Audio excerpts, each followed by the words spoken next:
সম্মানজনক কথা। ওয়াখফিদ লাহুমা জানাহাজ যুল্লি মিনার রাহমাহ। আল্লাহ বলেন, রে বান্দা, মা বাবার সামনে বিনয়ের বিনয়ের ডানাগুলো মেলে ধরো। আমাদের ওস্তাদরা শিখায়া দিয়েছেন বিনয়ের ডানা কেমনে মেলবা। এর যুবক ভাই খেয়াল করো, বলে টুপিটা খুইলা মা বাবার সামনে মাথাটা ঝুঁকায়া দিবা। ও মা, একটু মাথাটা হাতায়া দাও না। ও বাবা, একটু মাথাটা হাতায়া দাও না। হুজুর আসলে মাদ্রাসায়, ওলামায়ে কেরাম আসলে এলাকার যুবকরা পিচ্ছি পিচ্ছি বাচ্চারা এখন চালাক হয়ে গেছে, দৌড়ে যায়, হাতটা লিয়া মাথায় বুলাইতে থাকে। খালি কয়, হুজুর একটু মাথাটা হাতায়া দেন না। খোদার কসম খায়া বলি, আমার মতো লক্ষ লক্ষ হাসান জামিল যদি তোমার মাথায় হাতায়, যতটুকু কাজ হবে তোমার মা যদি এর অর্ধেক হাত দেয়, তার চেয়ে 1000 গুণ বেশি উপকার হবে। নত সে যায় আমার সামনে যায়, একদম ঝুইকা বসবা, মাঝে মধ্যে যায় আদর করবা। আরে আমি এই কাজটা বড় করতাম, আমার মা মৃত্যু পর্যন্ত আমার উপর খুশি ছিলেন, দোয়া করে গেছেন। আমার বাবাও খুশি ছিলেন, দোয়া করে গেছেন। আমার ছোট্ট একটা পিচ্চি, ওই যে যার কথা বললাম, আমারে ঘুম থেকে জাগানোর জন্য তার নানান পদ্ধতি, মাঝে মধ্যে এরকম কাপড় ঢুকায়া দিত, নাকে কানে ঢুকায়া দিত, ধমক দেয় সব। ডিজিটাল পোলাপান চালাক, বুঝা গেছে বাবার এইভাবে জাগানো যাবে না। একদিন দেখি আস্তে করে আইসা নাকটা দিয়ে আমার নাকটার মধ্যে এরকম ঘষতেছে ঘষতেছে, আমার ঘুম ভাঙ্গায়। চালাক তো, আমার বড় মজা লাগতেছিল। আমি চোখ খুলি না, জানি তো চোখ খুললে চলে যাবে। আমি চোখ বন্ধ করে ঘুমের ভান ধরে শুয়ে রয়েছি। হঠাৎ মাথায় আসছে, আরে পাশের ঘরে আমার মা শুয়ে আছেন, তারও তো মনে হয় মনটা চায় তার সন্তান যায় এরকম নাকটা ঘষুক। দৌড়ে উঠছি, ঘর থেকে লাফ দিয়ে উঠছি, শোয়া থেকে দৌড়ে আমার রুমে যায়া, মা চোখ বন্ধ করেছিলেন, ঘুমায়া ছিলেন না সজাগ ছিলেন আমার জানা ছিল না, চোখ বন্ধ। বুইড়া বেটা যায়া মার নাকটার সাথে এরকম নাকটা ঘষা শুরু করছি। মার লাফ দিয়ে উঠা বসছে, তার কলিজা ঠান্ডা হয়ে গেছে। আমারে জড়ায় ধরে কান্না শুরু করছেন হাউমাউ করে। সাথে সাথে আসমানের দিকে হাত উঠায় দোয়া করেছেন, আল্লাহ আমার মনিরে তুমি দুনিয়া আখিরাতের বাদশা বানায়া দিও। এই দোস্ত, মার কলিজায় আল্লাহ কি মায়া দিছে, এটা মা ছাড়া দুনিয়ার কেউ বুঝে না। এক অবাধ্য সন্তানের ছোট্ট গল্প কিতাবে আসছে।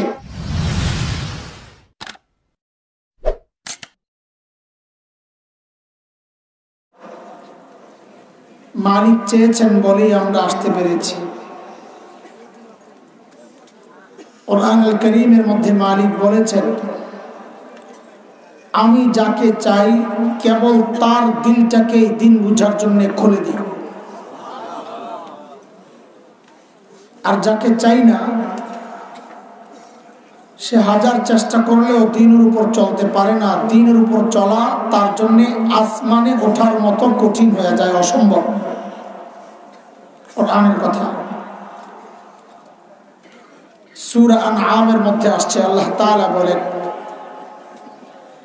فمن يرد الله أن يهديه يشرح صدره للإسلام ومن يرد أن يضله يجعل صدره ضيقا حرجا كأنما يصعد في السماء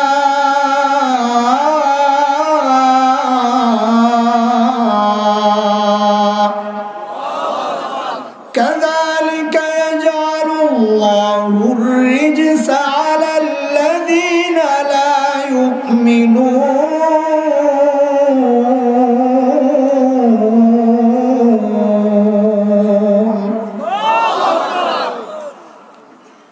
এই আয়াতের মধ্যে রব্বে কারীম এই কথাগুলো বলেছেন। মুহতারাম হাজরিন, যে মহান মালিকের নিয়ামতে আমাদেরকে ধন্য করলেন, ওই মালিকের শুকরিয়া আদায় করি, জবান খুলে প্রাণ খুলে কালিমাতুশ শুকর উচ্চারণ করি, আলহামদুলিল্লাহ। আমি এইমাত্র বুঝলাম, যখন বললেন নির্ধারিত বিষয়ে আলোচনা পেশ করার অনুরোধ করছি, তখন বুঝলাম যে তাই দেখা যায় আমার জন্য একটা নির্ধারিত বিষয় আছে। তো হ্যান্ডবিল খুলে দেখলাম যে আছে হচ্ছে একটা দেওয়া, কি লেখা, আরে চোখ তো দেখা যায় কিছু নষ্ট হয়েছে, আদর্শ সমাজ গঠনে আল কোরআনের ভূমিকা, এই একটা বিষয় দেওয়া। বেশি মহব্বত করেন তো আমগরে, এই জন্য কইতে ভুলে গেছে যে হুজুর আপনার বিষয় এটা আছে, মনে করছে গেলে বইলা তো অসুবিধা নেই। আজকে এই মহব্বতের জাতা কলে আমি পিষ্ট হয়েছি। সবাই মহব্বত করে যার যার মতো করে আমারে খালি সাজাইছে।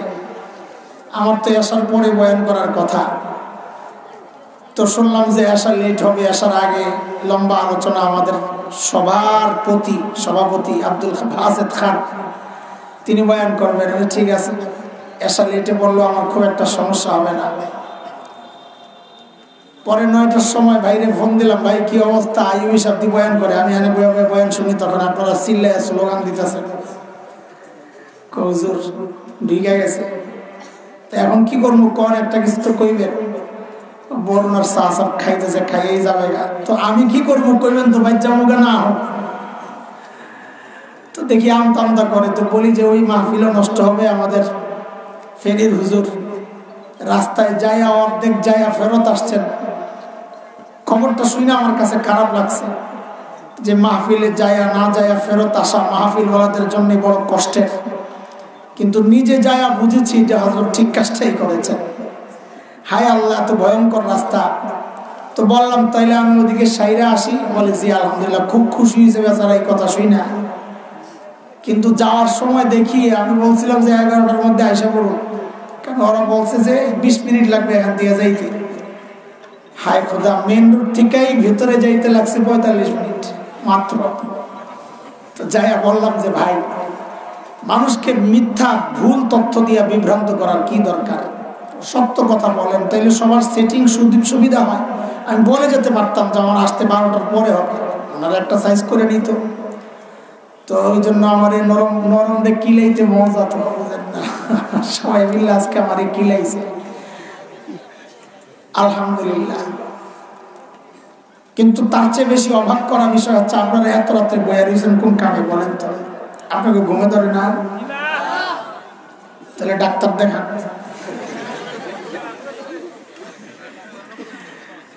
জিন হুজুরকে দেখাইছে ওই জায়গায়, হুজুর আয় দেখে আমার এই জায়গায়, এই জন্য বললাম জিন হুজুর কেমনে কেমনে আয় পড়ছে। আল্লাহ আমাদের বড় মহব্বতের ওই যে গণেশপুরের মাদ্রাসার মুরব্বী হুজুর, ওদিকের মানুষ দেখি খুব মহব্বত করে। আমরা গেলে দেখি পিসা হুজুরই মনে করে দোয়া টোয়া যা নেওয়ার হুজুর থেকে নেয়, আলহামদুলিল্লাহ। তো যাই হোক, বিষয় যা দেওয়া হয়েছে এই জন্য শুরু থেকেই পড়ছি, যা করে আল্লাহ।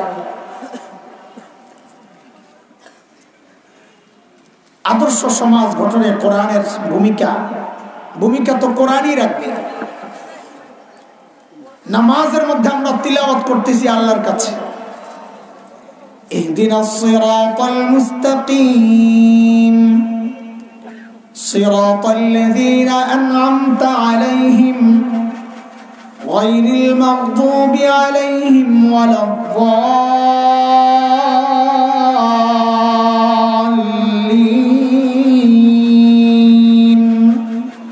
পড়েন না? আর আমিন পড়তে বলছি নাকি? আমি জিজ্ঞেস করছি নামাজে পড়েন কিনা। ইহদিনাস সিরাতাল মুস্তাকিম মানে কি? আল্লাহ আমাদেরকে সিরাতে মুস্তাকিম দেখান।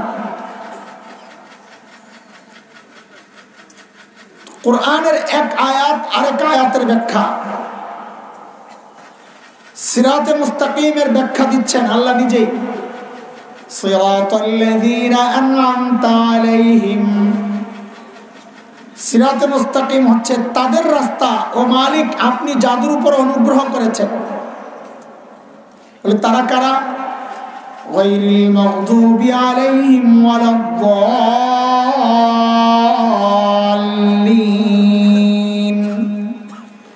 যারা পথভ্রষ্ট, আপনার গজব প্রাপ্ত, এদের রাস্তা না, ওই রাস্তা সিরাতে মুস্তাকিম না, সরল পথ না। মানে ইহুদি নাসারা যারা বাড়াবাড়ি করেছে, ছাড়াছাড়ি করেছে, ওই রাস্তা আমি চাই না। তো বলে কাদের রাস্তা? তো আল্লাহ তাআলা অন্য আয়াতে বলেছেন যে আমি কাদের উপর দয়া করেছি, অনুগ্রহ করেছি, কাদেরকে নিয়ামতে ধন্য করেছি, এরা কারা? তো আল্লাহ সেখানে বলেছেন উলাইকাল্লাযীনা আন'আমা আল্লাহু আলাইহিম মিনান নাবিয়্যিন ওয়াস-সিদ্দীকিনা ওয়াশ-শুহাদা'i ওয়াস-সালিহিন ওয়া হাসুনা উলাইকা রাফীকা। এটা হচ্ছে নবীদের রাস্তা, সিদ্দিকীনদের রাস্তা, শুহাদাদের রাস্তা, সুলাহাদের রাস্তা। এই দোয়া আমরা করি কি করি না? নামাজে করি। আরে কথা বলেন, নাহলে কথা তো আসবে না। দোয়া করি। ঘুমাইছেন না? বসে বসে এতক্ষণ ঘুমাইছেন? কে কে ঘুমাইছেন একটু হাত তোলেন তো দেখি। আল্লাহু আকবার।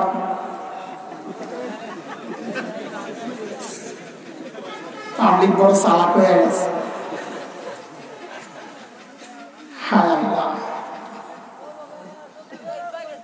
নামাজে আমরা দোয়া যে করি, আল্লাহ সরল পথ দেখান। সূরা ফাতিহা শেষ করলাম দোয়া করিয়া।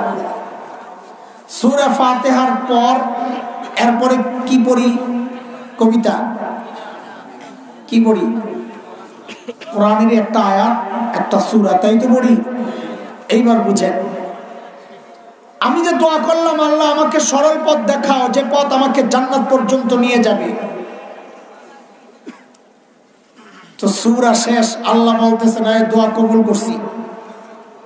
দেন কই যে পরে যেটা পড়বি ওইটাই দোয়া কবুল করে দিয়ে দিছি। আর পরেরটাই হলো তোর সিরাতে মুস্তাকিম, সরল পথ পাওয়ার জন্য যা দরকার ওই জায়গায় পেয়ে যাবে। এরপরে আমরা তিলাওয়াত শুরু করব। যেন আল্লাহ আমার দোয়াকে নগদ কবুল করি দেখায়া দিলেন। সিরাতে মুস্তাকিম কি? বলে সিরাতে মুস্তাকিম হলো কোরআন শরীফ, যে কোরআন তোকে জান্নাতে পৌঁছায়া দিবে। এই কোরআন আমাকে শুধু দুনিয়ায় চলার রাস্তা দেখাবে, শুধু জান্নাতে যাওয়ার রাস্তা দেখাবে না, দুনিয়ায় আমার উত্তম জীবনের জন্য, আদর্শ সমাজের জন্য, আদর্শ রাষ্ট্র গঠনে পর্যন্ত এই কোরআন আমাকে রাস্তা দেখায়া দিবে। এই জন্যই তো শয়তানের এত চক্রান্ত। এই কিছু কথা যেগুলো আমি এই বছর আলোচনা করেছি কোরআনের বিষয়ে।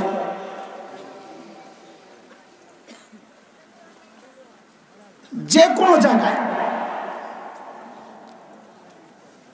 আমার সুন্দর রাস্তার জন্য আমি উত্তম পন্থা যদি খুঁজি, সমাধান দিবে একমাত্র কোরআন। কে? শান্তির সমাজের জন্য সূরা নিসা আয়াত 36-এ মালিক একটা আয়াত দিয়েছেন। আমি শুধু ওই আয়াতটা পড়ি আপনার সামনে। পুরাটাই তো সমাজ গঠনের জন্য, রাষ্ট্র গঠনের জন্য আল্লাহর বিধান এটা। তো এই পুরো আলোচনা কেমনে করব? শুধু একটা আয়াত পড়ি।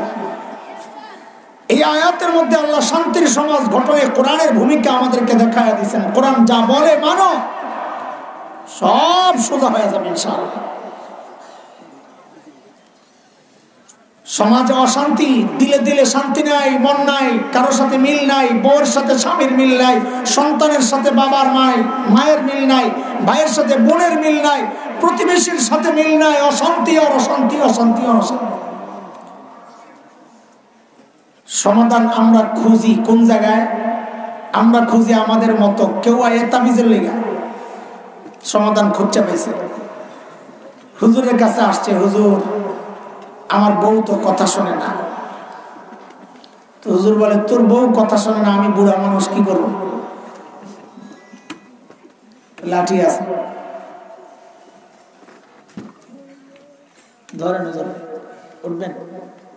আচ্ছা, জাযাকাল্লাহ। এতক্ষণ বই রয়েছে, আল্লাহ তাআলা নেক হায়াত দান করেন। আরে পাউডার সব আলহামদুলিল্লাহ আফানি মিয়াবতাল্লাহ কাবি ধরো না, একটু ধরো না।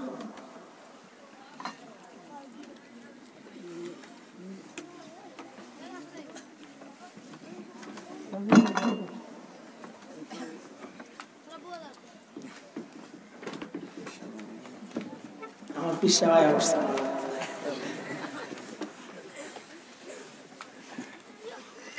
বড় বুজুর্গ মানুষ।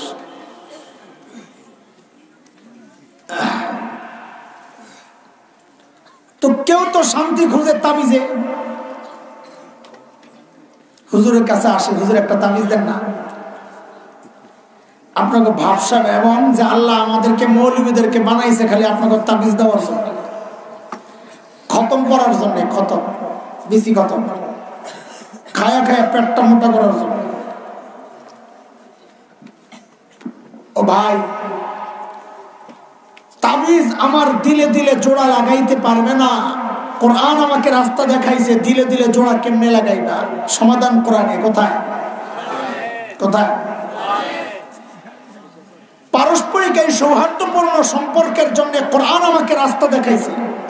কি বলে কোরআন? সূরা মারিয়ামের শেষ দিকে আসছে, মালিক বলেন ইন্নাল্লাযীনা আমানু ওয়া আমিলুস সালিহাত সায়াজআলু লাহুমুর রাহমানু উদ্দা। এরে ইমানদার, তোর ইমান ঠিক কর, আমল ঠিক কর, দিলে দিলে মোহাব্বত আমি আল্লাহ তৈরি করে দেব। পারস্পরিক সৌহার্দ্যপূর্ণ সম্পর্কের জন্য কোরআন আমার রাস্তা দেখায় দিচ্ছে। এখন কেউ যদি না মাইনা বলে হুজুর তাবিজ দিবেন না, না লাগবো না আপনাকে তাবিজ, এখন তো আপনার নাম করে সব বাদ দিয়ে দিতেছেন। জানাজা লাগবে না, তাবিজ লাগবে না, আমরাই পারি মাশাআল্লাহ, আলিফ বাতা যাকা। তো আল্লাহ বলে তুই কি করবি রে? আমল করতে পারবো না তো কি করবি? বলে বউ যে কারণে রাগ করছে ওই কারণ সরাইয়া দিলে তো ফিটিং হয়ে যাবে না। বলে বউ রাগ করছে কি জন্যে? বলে যে হিন্দি সিরিয়ালের শেষ একটা শাড়ি দেখে পছন্দ হয়েছিল, কইছিল এই শাড়িটা কিনা দাও না। তো যখন চায় তখন তো মাশাআল্লাহ পুরা কি মোহাব্বত, আর যেই না কইছি পারুন না এমন মুখ কালা। তো এখন বউ তো কথা কয় না, তাবিজ দিবেন না ঠিক আছে, আমার খরচপাতি একটু বেশি লাগবে, আপনার 5,000 দিয়ে কাম সারতাম, শাড়িটা কিনতে নাইলে 10,000 লাগবো, নাইলে 20,000 লাগবো, দেবো সমস্যা নাই। দরকার লাগে শাশুড়িরও একটা দেবো, 2 বছরের জন্য বুকুন কাটতে থাকবো, কথা বলবো না। এই খবর আল্লাহর আসেনি? আল্লাহ সমাধান দিয়ে দিয়েছেন কোরআনে, এই টাকা পয়সা খরচ করে তুই দিলে দিলে জোড়া লাগাইতে পারবি না। কেন? টাকার কাজ না। প্রত্যেকটা জিনিস জোড়া লাগার তৃতীয় আরেকটা জিনিস আছে, কাপড়ে কাপড়ে জোড়া লাগছে কি দিয়া? বলেন, সুতা। সুতা। কাঠে কাঠে জোড়া লাগছে কি দিয়া? হ্যাঁ, লোহা দিয়া। এখানে সুতা কাজ হবে, এখানে লোহা কাজ হবে। ইটে ইটে জোড়া লাগছে কি দিয়া? সিমেন্ট দিয়া। ওখানে সুতা কাজ হবে। বোঝা গেল প্রত্যেকটা জিনিস জোড়া লাগার জন্য তৃতীয় আরেকটা জিনিস আছে, এগুলো দুনিয়ার অন্য কিছু না। মালিক জানায়া দিয়েছেন, কোরআন সূরা আনফালে আসছে, ওয়াআল্লাফা বাইনা কুলুবিহিম লাউ আনফাকতা মা ফিল আরদি জামিআ মা আল্লাফতা বাইনা কুলুবিহিম ولكن الله ألف بينهم إنه عزيز حكيم।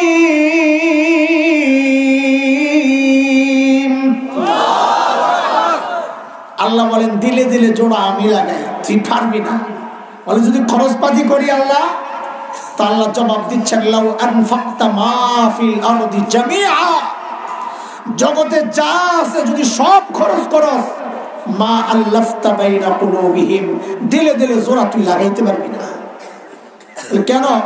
বলে টাকার কাজ না তো, তো কার কাজ? তো আল্লাহ জবাব দিচ্ছেন ওয়ালাকিন্নাল্লাহ আল্লাফা বাইনাহুম, এটা আমার কাজ, আমার কাজ। কোরআন আমাকে দেখায়া দিছে যে পারস্পরিক সম্পর্ক করতে চাও তো ঈমান ঠিক করো, আমল ঠিক করো। কোরআন সৌহার্দ্যপূর্ণ সুন্দর সমাজ গঠন করার আমাকে রাস্তা দেখায়া দিছে। চলে একটা আয়াত শুরু তেলাওয়াত করবো বলেছিলাম, এই আমার অভ্যাসে এটা শুরু করি এক আয়াত, কই কই জায়গা আল্লাহ জানে। চলে সূরা নিসা আয়াত নম্বর 36। আদর্শ সমাজ গঠনে কোরআন আমাকে কি দিক নির্দেশনা দিয়েছে এই একটা আয়াত যদি দেখি যথেষ্ট। মালিক বলেন ওয়াবুদুল্লাহা ওয়া লা তুশরিকু বিহি শাইআ ওয়া বিল ওয়ালিদাইনি ইহসানা ওয়া বিযিল কুরবা ওয়াল ইয়াতামা ওয়াল মাসাকিন ওয়াল জারি যিল কুরবা ওয়াল জারিল জুনুব ওয়াস সাহিবি বিল জামব وابن السبيل وما ملكت أيمانكم إن الله لا يحب كل مختال فخور।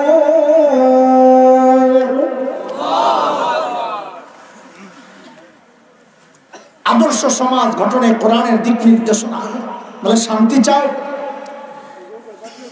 শান্তি চাও, শান্তি স্লোগান দিয়ে কাজ হবে না। শান্তি চাই, শান্তি চাই। কেউ যদি মিছিল করে মিষ্টি খাই, মিষ্টি খাই, মুখ মিটা হবে না মিষ্টি মুখে দেওয়া লাগবে? শান্তি চাই, শান্তি চাই, আদর্শ সমাজ চাই খালি বললেই হবে না কোরআনের দেখানো রাস্তা মানতে হবে? বলেন, কথা বলে। কোরআনের দেখানো রাস্তা একটা একটা করে শুনেন। শান্তির সমাজ গঠনে, আদর্শ সমাজ গঠনে কোরআন আমাকে কি শিক্ষা দিয়েছে? এক নম্বর কথা, উবুদুল্লাহ। কোরআনের মূল পয়েন্ট এটা আদর্শ সমাজ গঠনে, যে প্রত্যেককে প্রত্যেকের হক আদায় করো, প্রত্যেককে প্রত্যেকের হক আদায় করো, প্রত্যেকে প্রত্যেকের পাওনা আদায় করো। আল্লাহর কিছু পাওনা আছে বান্দার কাছে, বান্দা পাওনা আদায় করলে আল্লাহ তার পাওনা আদায় করবে, আদর্শ সমাজ গড়ে যাবে। রসুলের কিছু পাওনা আছে, হক আদায় করো, রসুলের পাওনা আদায় হয়ে যাবে, রসুলও তার পাওনা হাসরের মাঠে আদায় করবেন। মা বাবার পাওনা আছে সন্তানের কাছে, সন্তানের পাওনা আছে মা বাবার কাছে, স্বামীর পাওনা আছে স্ত্রীর কাছে, স্ত্রীর পাওনা আছে স্বামীর কাছে। শান্তি আসে না কেন? শান্তি আসে না এই জন্যে প্রত্যেকে তার অধিকার চায়, দায়িত্ব আদায় করতে চায় না। শ্রমিক চায় শ্রমিকের অধিকার চাই, মালিকরা মালিকের অধিকার চায়, কিন্তু প্রত্যেকে কোরআনের কথা আলাইকুম আনফুসাকুম লা ইয়াদুররুকুম মান দাল্লা ইযা হাতাদাইতুম, তোমার উপর যে জিম্মাদারি তুমি ওইটা আদায় করো, অন্য কেউ তোমার বিরোধিতা করে তোমার ক্ষতি করতে পারবে না। কোরআনের এক নম্বর দিক নির্দেশনা শান্তির সমাজ, আদর্শ সমাজে উবুদুল্লাহ ওয়া লা তুশরিকু বিহি শাইআ। বান্দার কাছে আল্লাহর পাওনা দুইটা। কয়টা? এক কথা বলেন, কয়টা? কয়টা? বান্দা যদি ওই পাওনা আদায় করে আদর্শ সমাজ গড়ে যাবে। এক নম্বর পাওনা হচ্ছে আল্লাহ বলেন উবুদুল্লাহ, ইবাদত করব কার? আর জোরে কার? গোলামি করব কার? চিল্লায় বলো কার? আমরা আমেরিকার গোলামি করি না, ভারতেরটাও করি না, কাজী তারা যা বলে তা আমরা মানতে রাজি না। মানব কার কথা? আমরা গোলাম কার? মালিক কে? আমাদের মালিক কে? আল্লাহ মালিক। আল্লাহ যা বলবেন তা মানতে রাজি, রাজি ইনশাআল্লাহ, রাজি ইনশাআল্লাহ। দুনিয়ার কাউকে ভয় পাই না কেন? যার মালিক আছে তার কোনো ভয় নাই ইনশাআল্লাহ, বলো ইনশাআল্লাহ। কোনো ভয় নাই, আল্লাহর বিধান আমরা মানতে বাধ্য। উবুদুল্লাহ। দুই নম্বর পাওনা মালিকের ওয়ালা তুশরিকু বিহি শাইআ, আল্লাহর সাথে কাউকে শরীক করা যাবে না। এখন তো শিরিক ভাগ করে ফেলছেন আপনারা, আলেমরা বুঝে না, আলেমরা এগুলা বুঝে না। আমরা বলি এটা করা শিরিক, বলে না না এটা শিরিক না, এটার নাম ভাস্কর্য। কি না? এই দুইটার মধ্যে পার্থক্য আছে। এগুলা বললে আবার অনেকে খেপা যায়, কয় এই ওয়াজ বাদ দেন। আরে আমার ওয়াজই দুইটা। সমস্ত নবীদের ওয়াজই শিরকের বিরুদ্ধে, আলেমের ওয়াজও হবে শিরকের বিরুদ্ধে। কথা বলো। তুমি আমাকে গালি দিতে পারো, নমরুদ ইব্রাহিমকে ওয়াজ করতে দেয় নাই, মুসা নবীকে ফেরাউন ওয়াজ করতে বাধা দিয়েছে কি দেয় নাই? জিতেছে কে? নমরুদ না ইব্রাহিম? জিতেছে কে? ফেরাউন না মুসা? আবু জাহেল নবীকে ওয়াজ করতে দেয় নাই, বাধা দিয়েছিল। জিতেছে কে? আবু জাহেল না নবী? আল্লাহ বলেন সুন্নাতাল্লাহিল্লাতী قد خلت من قبل ولن تجد لسنة الله تبديلا। আল্লাহর সিস্টেম আগে যা ছিল এখনো তাই। আল্লাহ ওয়ালারা হারে আল্লাহ দ্রোহীরা, শিরক যারা করে পরাজয় তাদের। নমরুদ খেলতে আসছে, হারে গেছে না জিতে গেছে? কাজী নমরুদের চেলা পেলার যারা আমরে খেলার লেগে ডাক, তোরাও জিততে পারবি না ইনশাআল্লাহ। তোদের পূর্বপুরুষ ফেরাউন জিতে নাই, কথা বলো। তোদের পূর্বপুরুষ আবু জাহেলরা জিতে নাই, কথা বলো। তোরাও জিতবি না, হারবি, পরাজয় সুনিশ্চিত ইনশাআল্লাহ, পতন সুনিশ্চিত ইনশাআল্লাহ।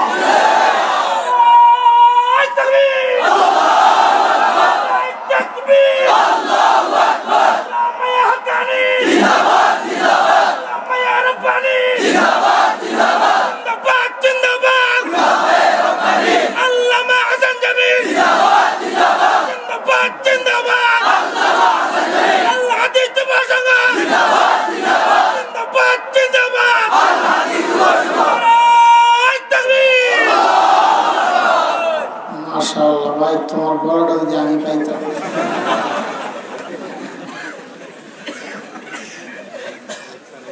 আমি তো গলা ভাঙ্গা পাবলিক, সারা জীবনই আমার গলা ভাঙ্গা। তো কারো স্ট্রং গলা দেখলে আমার খুব কষ্ট লাগে। আলহামদুলিল্লাহ, আমাদের কাজই তো তাওহীদের পক্ষে কথা বলা।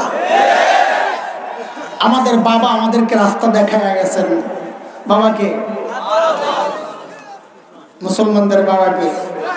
আদম তো সব মানুষের বাবা, আমাদের আলাদা স্পেশাল বাবা আছে। মিল্লাতা আবিকুম ইব্রাহিম হুয়া সাম্মাকুমুল মুসলিমিন। নবী আদম, নবী ইব্রাহিম কি করেছেন? ফাজআলাহুম জুজাজা, মূর্তি ভাঙ্গার কারিগর। আরে বলেন না কথা। আমার নবী ইব্রাহিম মূর্তি ভাঙ্গার কারিগর, মহান পুরুষ। তিনি আমাদের আদর্শ, আমাদের মিল্লাতের ধারক বাহক। তিনি আমাদের নাম রেখেছেন মুসলমান। কাজী খলিল যা করছে ওই রাস্তা থেকে আমরা পিছু হতে রাজি না। খলিলের বিরোধীরা খলিলকে অগ্নিকাণ্ডে নিক্ষেপ করে, খলিলকে মারতে পারে নাই। মামুনুল হকের কণ্ঠ স্তব্ধ করে, বাবুনগরীর কণ্ঠ স্তব্ধ করে, সত্য কণ্ঠী আলেমদের কণ্ঠ স্তব্ধ করে, সত্য উচ্চারণে তোরা বাধা দিতে পারবি না। গতকাল কুমিল্লাতে আমাদের এক ভাই, আপনাদের সিলেটের সন্তান মাওলানা হাসিবুর রহমান, আমাদের সাথে আদর্শিক কিছু মত পার্থক্য আছে, থাকতেই পারে, কিন্তু মূল জায়গায় রাজপথে মহাসড়কে আমরা একই পথের যাত্রী। জান্নাতের রাস্তায় আমরা উঠেছি। পদ্ধতি ভিন্ন হতে পারে, তিনি আমাদের একজন ভাই। অবাক বিস্ময়ে দেখেছি কোরআনের এই পাখিকে একজন গুন্ডা মাস্তান স্বঘোষিত নিজে স্টেজে উঠে বলে আমরা মাস্তানি করে করে চেয়ারম্যান হয়েছি। মাস্তানি করে করে চেয়ারম্যান হয়েছে, এখন আলেমকে আসছে কোরআনের তাফসীর করতে বাধা দিতে। তার গাড়ি ভাঙচুর হয়েছে। যেহেতু দেশের ওয়াইজদের সাথে সংশ্লিষ্ট একটা সংগঠনের আমি মহাসচিব, সেই দায় থেকে এই মজলিস থেকে উচ্চারণ করে যায়, এটা আমার প্রতিবাদ। যেহেতু এরা রেকর্ড করছে, প্রতিবাদ প্রকাশ করা উচিত। স্বরাষ্ট্র মন্ত্রণালয় থেকে আমাদেরকে বলা হয়েছে বক্তাদেরকে একটু নিয়ন্ত্রণ করার জন্য। এক আগুনের পরিবেশ থেকে আমরা চেষ্টা করেছি সবাইকে যেন কোনো বিশৃঙ্খলা না হয়, ডেকেছি, আমরা কথা বলেছি, প্রোগ্রাম করেছি, সেটাও মিডিয়া এসেছে। পুলিশ কর্মকর্তা, উচ্চপদস্থ কর্মকর্তারাও ছিলেন। আমরা বলেছি বক্তব্য একটু সতর্কতার সাথে, বাংলা হিকমতের সাথে না। কি কি বাংলা হিকমতের ব্যাখ্যা দিছি, ভুলে গেছো তোমরা না? শোনো নাই? বলছিলাম এক দুজন মাতালারে বাকিরে দিনাই। আরে আমাদেরকে খালি অনেকে বুঝায়, হিকমতের সাথে একটু বুঝে শুনে কথা বলেন না, মুছে খালি। মাঝে মধ্যে আমার কাছে দাওয়াত পৌঁছায় দেয়, মামুন রে একটু বইল, এত চিল্লাইতে না, তুমিও একটু সাবধানে, একটু হিকমতের সাথে কথা বলা যায় না? তা আমি পরে চিন্তায় বললাম হিকমত কি জিনিস। অনেক চিন্তা করে বুঝছি, আরে হিকমত হইল দুই প্রকার। এক হিকমত হইল বাংলা হিকমত, আর এক হিকমত হইল আরবি হিকমত, যেটা কোরআনের হিকমত।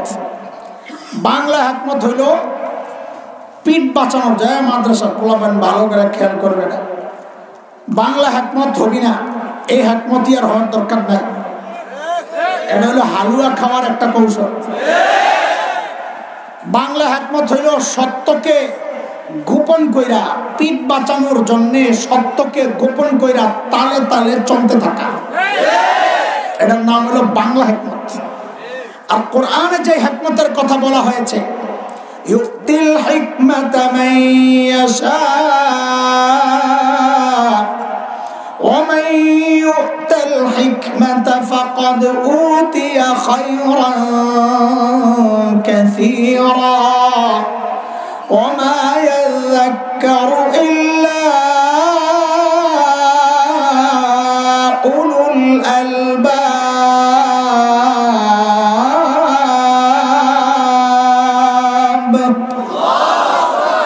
এই হিকমত অনেক দামি নিয়ামত। আল্লাহ বলেছেন এই নিয়ামত আমি যাকে দিয়েছি তাকে প্রভূত কল্যাণ দান করেছি। ওই হিকমত কি? মুফাসসিরিনে কেরাম বলেন ওই হিকমত মানে হচ্ছে যখন যা দরকার সেটা প্রয়োগ করা, এর নাম হলো হিকমত। যদি প্যারাসিটামল দিতে হয় ডাক্তার প্যারাসিটামল দিবে, এটা ডাক্তারের জন্য হিকমত। যদি অপারেশন করতে হয় অপারেশন করবে, এটা ডাক্তারের হিকমত। অপারেশনের রোগীকে যেমন প্যারাসিটামল খাওয়ানো হিকমত না, আবার প্যারাসিটামলের রোগীকে অপারেশন করা এটাও হিকমত না। যখন যা দরকার তা প্রয়োগ করার নাম হিকমত। আমাদেরকে বলা হচ্ছে হিকমতের সাথে কথা বলার জন্য। আমরা কোরআন থেকে হিকমতের যে ব্যাখ্যা বুঝেছি সেটা হচ্ছে যদি কোথাও কেঁদে কেঁদে কথা বলতে হয় তো কেঁদে কেঁদে কথা বলনেওয়ালা আমাদের কিছু মানুষ তৈরি আছেন, দাওয়াত ও তাবলীগের মেহনত যারা করছেন তারা তৈরি আছেন। রোগী যদি আরেকটু কঠিন হয়, আরেকটু মারাত্মক রোগী হয়, আমরা মাওলানা মুশতাকুন নবী মুফতি মুশতাকুন নবীকে পাঠায়া দিব যে একটু কাইন্দা কাইন্দা আবার একটু ধমকায়া ধমকায়া হালকা প্যারাসিটামল কখনো কখনো অ্যান্টিবায়োটিক দিয়ে আপনি রোগীর চিকিৎসা করতে থাকেন। কিন্তু যেখানে দেখব ওই জায়গায় অপারেশনের রোগী, ওখানে তো আর সিরাপ খাওয়ায় লাভ নাই, প্যারাসিটামল পাঠায় লাভ নাই, তখন ঠিকই মামুনুল হকের হুঙ্কার দরকার আছে। কিন্তু আমাদেরকে বলা হয় সব জায়গায় আমরা যেন হালুয়া বিক্রেতা হয়ে যাই। হালুয়া বিক্রেতা বুঝে কয়টা বলবো, আমার তোরা তো ঘুমা ধরছে আমার ওই মানুষের কি ঘুমো। গুলিস্তানে হালুয়া ব্যস্ত, ছোটকালে দেখতাম আমরা। সব রোগের এক চিকিৎসা হালুয়া। মাথা ব্যথা, সর্দি জ্বর, কাশি, আমাশা, গিরে গিরা ব্যথা, পেটে ব্যথা, জন্ডিস, আরো কত রোগ আছে শর্মে আমি বলতে পারতাছি না, তোরা বুঝা লইস। সব রোগের চিকিৎসা একটাই, হালুয়া। আচ্ছা কত দেখি ভাই, এটা বিজ্ঞ ডাক্তার না বাটপার ডাক্তার? কারণ সব রোগের এক ওষুধ কেমন হয়, এটা তো বাটপার। ঠিক এখন কিছু সমাজের কিছু মানুষ চায় আমরা মৌলবীরা ওইরকম বাটপার বক্তা হই যে সব জায়গায় খালি মিনমিন ওয়াজ করো আর কবরের ওয়াজ করো, আসমানের নিচে আইও না, জমিনের উপরেও যাইও না, কবরের নিচেই থাকো, উপরে আইও না। কারণ উপরে আইলে তো তুমি আমার বিরুদ্ধে কইবা, সুদের বিরুদ্ধে বলবা। হ্যাঁ, আজীব অবস্থা। এখন কথা বললেই বলে রাজনৈতিক আলাপ করা যাবে না। আর রাজনৈতিক আলাপ কোনটা? অনেকদিন গবেষণা করে আমি বুঝছি রাজনৈতিক আলাপ মানে হলো যে আলাপ আমার বিরুদ্ধে যায়। সুদখোর বয়া রয়েছে, সুদের বিরুদ্ধে কথা কবেন চেষ্টা যাবে, হুজুর রাজনীতির আলাপ করে, এটা চলবো না। তো তোর কোনটা চলবো? অপারেশনের রুগী হসপিটালে নিচে লেখা অপারেশন থিয়েটার, এই হসপিটালে আমি ভর্তি হবো না। বলে কি জন্যে? কই হসপিটালের ডাক্তাররা জঙ্গি। কি জঙ্গি? বলে কি হয়েছে? কয় না কাটাকাটি হয়। বলেন এই রুগী সুস্থ না মাথা খারাপ?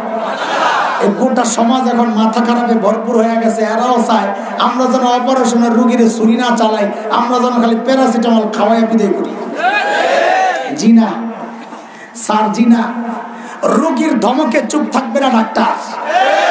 রোগীর চোখ রাঙানিতে ডাক্তার চুপ থাকলে রোগীও মারবে, ডাক্তাররাও মারবে। কথা বলেন। যেখানে যা দরকার উলামায়ে হক্কানি সেখানে তাই প্রয়োগ করবে। এটা তোমার বিরুদ্ধে গেল না, আমার বাবার বিরুদ্ধে গেল, এটা দেখার বিষয় না। আমরা তো মালিকের কথা বলি, কার বিপক্ষে গেল কার পক্ষে গেল দেখার সময় নাই। একটাই টার্গেট, ওবুদুল্লাহ। জমিন যার, বিধান চলবে তার। জমিন যার, হুকুম চলবে তার।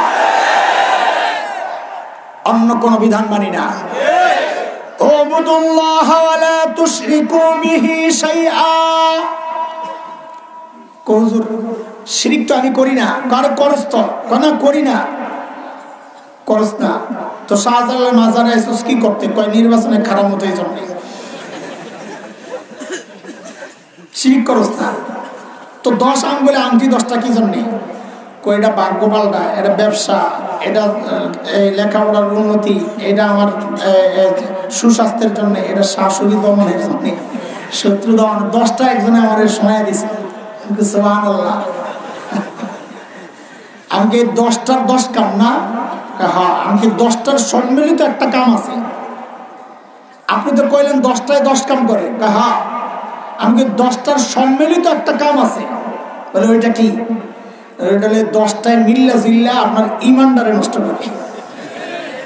আরে কথা কয়। লা তুশরিকু বিহি শাইআ। শিরকের অনেক পদ আছে ভাই। আমরা মনে করে খালি মূর্তির পূজা করার নাম শিরক। আরে না, যে ব্যক্তি মনে করে আংটি বাচ্চা দেয় ভাগ্য পাল্টায়, খাজায় বাচ্চা দেয় ভাগ্য পাল্টায়, খোদার কসম তার ঈমান থাকবে না। একটু বুঝে শোনা বলো তো, জিকির কার? কার কথা? আল্লাহ বলেছেন সূরা আহজাব আয়াত 41-41, ইয়া আইয়ুহাল্লাযীনা আমানু যকুরুল্লাহ।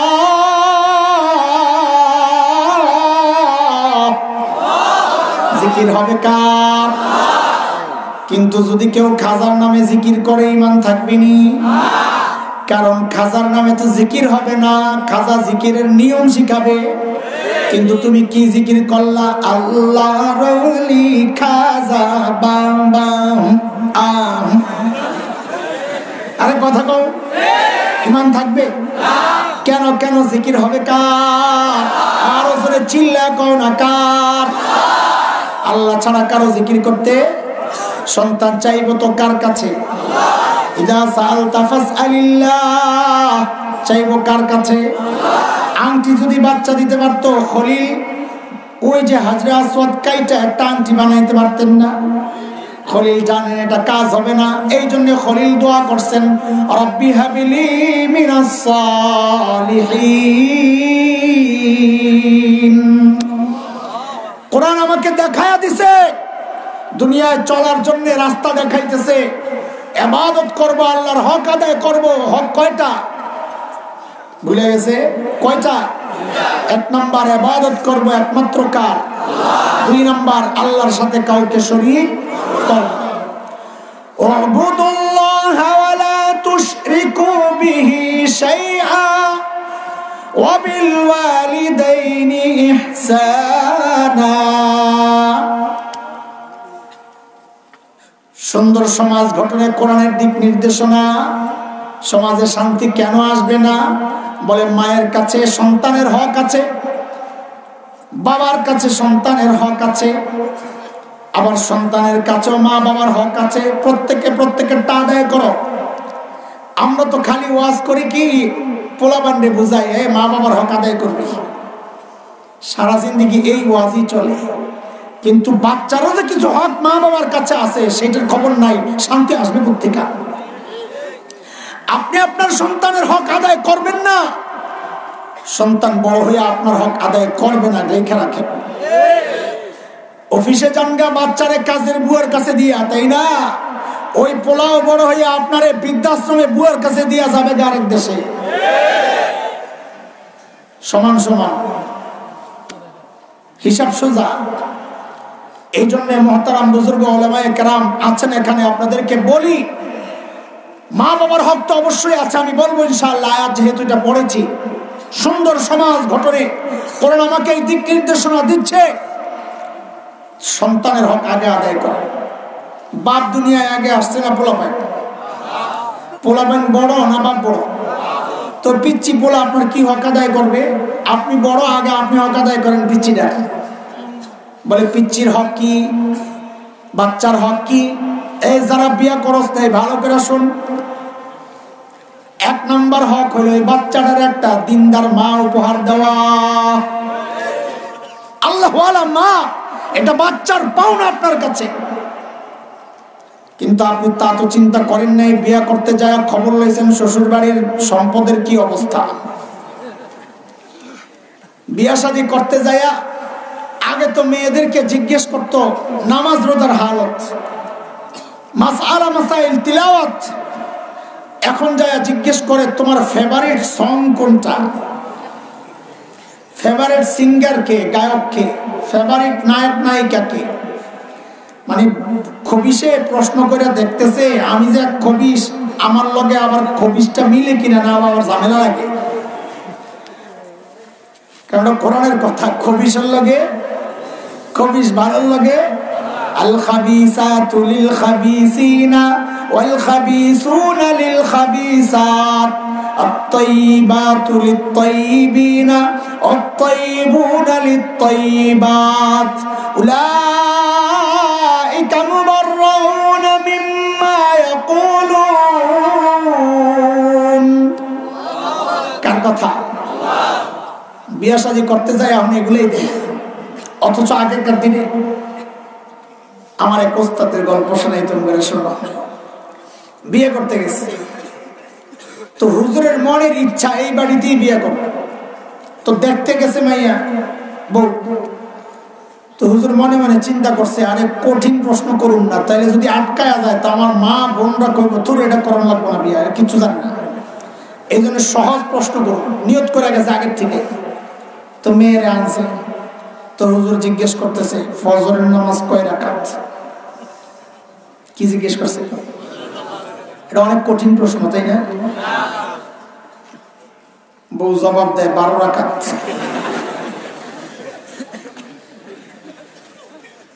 আরে কি আজীব অবস্থা। হুজুরকে আমি ধরে স্মরণ করে গেলাম মায়ের বোনের সামনে। পরে আমি কইলাম না, এটারই বিয়ে করবো। কেন? কয়টা চরম লাজুক। ফজরের নামাজে কেউ ভুল করে? চরম লাজুক। লাজুকতা মেয়ের একটা সম্পদ। খালি ফান ফান করে, স্মার্ট। খবর লয়ে এলে তোরে এই স্মার্ট বিয়া করতে যাইস না। লাজুকতা এটা মেয়েদের একটা ভালো গুণ। পরে বিয়ার পরে হুজুর জিজ্ঞেস করছে, এই তুমি ফজরের নামাজ 12 রাকাত কি হিসাবে করি? অন্য নামাজে ভেজাল থাকে, সুন্নত সহ না সারা, নফল সহ না সারা, বিতির সহ না সারা। ফজর নামাজে কি ভেজাল? 2 রাকাত সুন্নত, 2 রাকাত ফরজ। এই জায়গায় ভেজাল লাগাইলা কেমনে? তো বউ জবাব দেয়, আমার জায়গায় যদি আপনি বইতেন তো 20 রাকাত কইতেন। তখন আমার দুনিয়া আখিরাতের কোনো খবর আছে? আরে এক সময় তো মেয়েরা এত লাজুক ছিল, আর এখন কোন দুনিয়ায় আছে? মাইয়া হোর বাড়িত নতুন মেয়ে যায় হুন্ডা চালায়, বাইক কন্যা। কেইসা অসভ্য সমাজে বাস করতেছে। লা হাওলা ওয়ালা কুওয়াতা ইল্লা বিল্লাহ। এই জন্য বলি ভাই, মা বাবার হক পরে আসতেছে, আগে সন্তানের হক আদায় করো। ডিস্কো মা সন্তানকে উপহার দিও না আল্লাহর রাস্তায়। একটা নেককার মা আনো। এরপর সন্তান যখন পেটে, ও মায়েরা তোমরাও খেয়াল করে শোনো, আপনারাও যে দাওয়াত পৌঁছায় দিয়ে, যেই মায়ের পেটে সন্তান আল্লাহর ওয়াস্তে যেন গুনাহমুক্ত থাকে, আল্লাহর ওয়াস্তে যেন গুনাহমুক্ত থাকে। বাচ্চা যখন পেটে তখন মেয়েদের চরম অস্বস্তি লাগে, সবচেয়ে বড় কষ্টের এক মুহূর্ত এটা। এটা কাটানোর জন্য কোন কোন বোন কি করে, সিনেমা দেখে দেখে টাইম পাস করে, গান শুনে শুনে টাইম পাস করে। এই যে আপনি গান শুনছেন, সিনেমা দেখছেন, খোদার কসম খায়া বলি, এর প্রত্যেকটা বিষয় বাচ্চার চরিত্রের মধ্যে লেখা হচ্ছে, সেটিং হচ্ছে। বাচ্চা জন্মের সময় হয়ে গেছে, এখন বাচ্চার হক হইল আল্লাহ ওয়ালার হাত ধরে বাচ্চা দুনিয়ার মুখ দেখবে। কিন্তু আপনি তো মডার্ন হসপিটাল পাঠান লাগবে, পাঠায় দিলেন হসপিটাল, ভালো কথা। আগেকার দিনে বাচ্চারা দুনিয়ায় আসতো নানির হাত ধরে, দাদির হাত ধরে, নামাজি। এখন হসপিটালে আসে বাচ্চা ওই আয়ার হাত ধরে, নার্সের হাত ধরে। নামাজ নাই, রোজা নাই, মুসলমান নাই, হিন্দু তাও জানা নাই। দুনিয়া আসার সাথে সাথে হসপিটালের ওয়েটিং রুমে গান চলতেছে জোরে আওয়াজ দিয়া। বাচ্চায় দুনিয়া আসার পর তার একটা হক ছিল, তার কানের মধ্যে আজানের আওয়াজ শোনায়া দেওয়া, আল্লাহু আকবার, আল্লাহু আকবার। তাওহীদের এই লেখাটা তার কলিজায় লিখে দেওয়া। দেন নাই, হক নষ্ট করছে। সে দুনিয়ায় এসে শুনতেছে গান, শোনাতেছে হিন্দি সিনেমার বাজনা বাজতেছে। এরে ভাই, এরকম আরো হক আছে, আমিও সব বলবো না, তাহলে আসল কথা ছুটে যাবে। বাচ্চার বয়স যখন 7 দিন, বাচ্চার হক আকিকা দিয়া সুন্দর একটা নামের ব্যবস্থা করা। এখন নাম রাখে, এটা মানুষের নাম না, জীবজন্তুর নাম বোঝা যায় না, এটা মুসলমানের নাম না, হিন্দুর নাম বোঝা যায় না, কথা কম। বাচ্চার বয়স যখন 7 বছর, হাদিসের কথা, বাচ্চার হক কি? মুরু সিবিয়ানাকুম বিসসালাহ ওহুম আবনাউ সাবা। বাচ্চার বয়স যখন 7 হবে তখন তাকে নামাজের হুকুম করো। নামাজের হুকুম করবেন শিখায়া না শিখায়া? শিখাবেন কেমনে? মাই তো নামাজ জানে না, বাবা নামাজ জানে না, শিখাইবেন কেমনে? তো হক তো আপনি নষ্ট করছেন। নামাজ শিখান নাই, বাচ্চা আপনার জানাজা পড়নে ওয়ালা হবে না। মনে রাখেন কথা। বাচ্চার বয়স যখন 10, নবীর হুকুম আদরিবুহুম আলাইহা ওহুম আবনাউ আশার। বাচ্চার বয়স যখন 10, নামাজের জন্য হালকা একটু পিটুনি দাও, হালকা পিটুনি দাও, বেশি পিটায় না। কিন্তু পিঠা যে দিবেন, পিঠা খাইয়ে যদি কয় তুমিও তো নামাজ পড়ো না, তখন যাইবেন কই? কাজে পিঠাইতে সাবধান। গুরুত্বপূর্ণ আরেকটা ব্যাপার, কি হুজুর আইছিনি? হ্যাঁ, আসার আগ পর্যন্ত বয়ান অব্যাহত রাখার অনুরোধ করছি। আচ্ছা, নিচেরটা দিয়ে তো শান্তি দিলেন, 20-25 মিনিটের মধ্যে হুজুর আসবে। উপরটা দেখে তো আমার গরম হয়ে গেছিল, আসার আগ পর্যন্ত আমার সেহরি খাওয়ানো লাগেনি। ঠিক আছে, আজকে আমার দিয়ে জোরা আপনারা দিতেছেন, চারিদিক দিয়ে দিতেন, কোনো সমস্যা নেই। খুশি খুশি খুশি তো? আশা যান, ওয়াদা দিলাম হুজুর আসার আগ পর্যন্ত ছাড়বো না। এটা যদি তাহাজ্জুদের ওয়াক্ত হয় তাও ছাড়বো না। বাকি আপনি আমাকে আগে নিশ্চয় দিন, হুজুর আইব তো।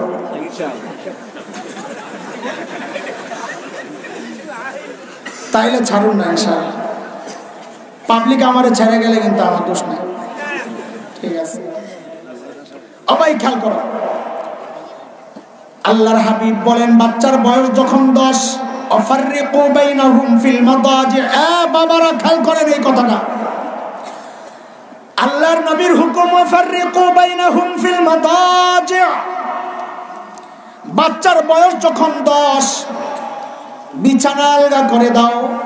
মানে কি? ছেলের বয়স যদি 10 হয় মায়ের সাথে ঘুমাবে না, মেয়ের বয়স যদি 10 হয় বাবার সাথে ঘুমাবে না, ভাই বোনের বয়স যদি 10-এর উপরে হয় ভাই বোন একসাথে ঘুমাবে না, আলাদা রুমে দাও। আপনাদের এই অঞ্চলের হালত আমার জানা নাই, কিন্তু শহরের অবস্থা বড় কাহিল। আলাদা রুমে তো দেয়, কিন্তু ভেতরে আবার বিষাক্ত সাপ, ইন্টারনেটের লাইনটাও দিয়ে দেয়। আলাদা রুম তো দেয়, অ্যান্ড্রয়েড সেটটাও ঢুকায়া দেয়, বিষাক্ত সাপ দিয়া সন্তানদের দিয়া বাইরে দিয়ে দরজা লাগাই দিচ্ছে। কিন্তু মনে মনে আশা করে আমার পোলা যেন আল্লাহ বলা হয়। এই জন্য মাওলানা রুমি বলেছেন, अंदरूने कारे दरिया तख्ता बंदम कर दाई, अंदरूने कारे दरिया तख्ता बंदम कर दाई, बाज़मी गुई के दामन तरम कुन होशियार बास। বাচ্চার হাত পা ভাঙা নদীতে ফালাইয়া উপর থেকে বলতেছ, সাবধান, কাপড় চোপড় জন্য না ভিজে। এখন আমাদের অবস্থা হয়ে গেছে তাই, সন্তান নষ্ট হওয়ার জন্য সব উপকরণ তাকে রেডি করে দিয়ে আমি আশা করি আমার সন্তান যখন যেন জুনায়েদ বাগদাদি হয়, কোরআন টিম হইব তোমার সন্তান। নষ্টের পেছনে হাত আপনার। ছোট্ট ছোট্ট বাচ্চার হাতে মোবাইল, কেন? কি বুঝেছে মোবাইলে?